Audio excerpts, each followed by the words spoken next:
m'appelle Séverine Trignano. Je vais vous présenter l'atelier des frais médicaux. L'atelier a démarré le 15 mai 2018. Le but de cet atelier était de démystifier déjà le système genevois au niveau administratif, pour le rendre beaucoup plus attractif, pour le rendre beaucoup plus simple, et puis je dirais presque ludique. Tout ça pour que les usagers ils apprennent à connaître notre système, le système genevois, à connaître le système des frais médicaux, le système de santé, toutes ces choses qui font qu'il va être plus autonome et tout ça à travers un accompagnement adapté, un soutien. Alors, les ateliers sont destinés à tous les usagers du CAS des Trois Chênes, soit qu'ils soient envoyés par leur assistante sociale parce qu'elle constate une faiblesse dans leur administratif, soit de leur propre initiative. Au début, c'était déjà convaincre mes collègues de l'utilité de l'atelier et que ça leur vienne spontanément. Il a fallu un peu de temps quand même pour démarrer ce côté-là. L'absentéisme aussi. Étant donné que l'atelier n'est pas obligatoire et complètement libre, les personnes s'inscrivaient bien sûr, mais le jour même, elles ne venaient pas et elles ne s'excusaient pas. Et c'est là que la notion de persévérance vraiment prend tout son sens. Le retour des collègues est encourageant.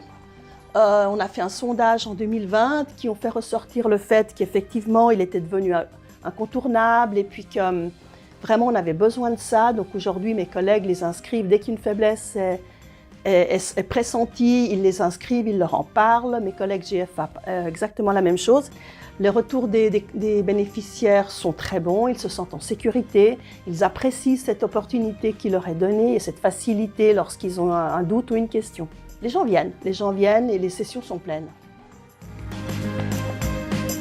L'atelier ne s'est pas arrêté à cause du Covid, mais effectivement, on a passé à 3 personnes par session. Donc les sessions, c'est 1 fois par mois et on ne dépasse pas ça, effectivement, avec distance, on gèle, masque. Enfin voilà, on prend vraiment toutes les précautions pour que la personne soit en sécurité, et nous aussi.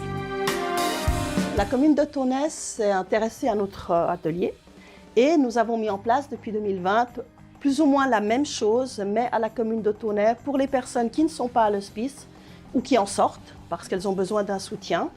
Et voilà, ça dure depuis 1 année. On fait des ateliers spécifiques aussi pour lorsqu'il faut changer d'assurance maladie, enfin ces périodes un peu particulières et c'est sur rendez-vous.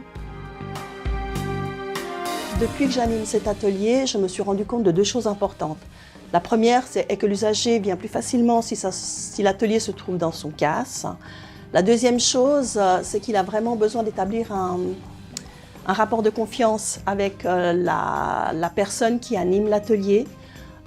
Et c'est là qu'effectivement, il faut vraiment, pour la personne qui anime justement, il faut vraiment faire preuve de persévérance et il ne faut pas qu'elle lâche en fait, parce que c'est très long et il faut vraiment, nous ça fait 4 ans, c'est seulement au bout de 4 ans que cet atelier est devenu un incontournable. Et ce qui serait mon rêve, ce serait qu'un jour il y ait des ateliers comme ça dans les unités ou que l'institution ait mis en place un système qui permettrait ce genre de choses.